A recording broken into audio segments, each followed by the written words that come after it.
So for years, if you talked about UFOs, aliens, whatever it was, you were considered a conspiracy theorist, or it was just a plain old conspiracy theory. Fast forward 2023, military government is starting to say that we're possibly joined by other life sources, aliens, whatever you want to call them. But it's funny how all this is coming out now. And maybe back up a minute. It's just funny because when they started to acknowledge this, maybe at the end of 2022, many on our side were saying they were going to use this as a distraction for something bigger.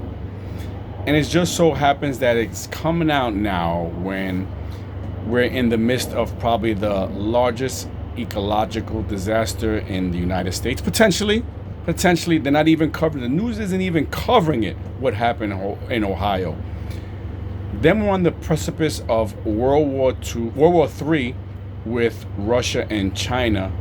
And now suddenly we're inundated with things in our airspace, aliens, and all the other stuff that if you spoke about many, many years ago, as I said, you were a conspiracy theorist. So I ask you, why now? Why now suddenly we're talking about aliens as if it's nothing?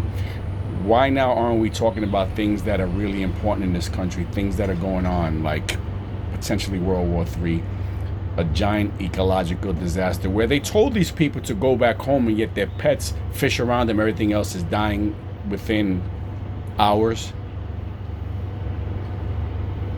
Do you really trust this government? Do you really trust anything they tell you? Do you trust the news? Do you trust anything they tell you? If you're not seeing what's happening now, God help you. Anyway, thanks for watching. I'll talk to you soon.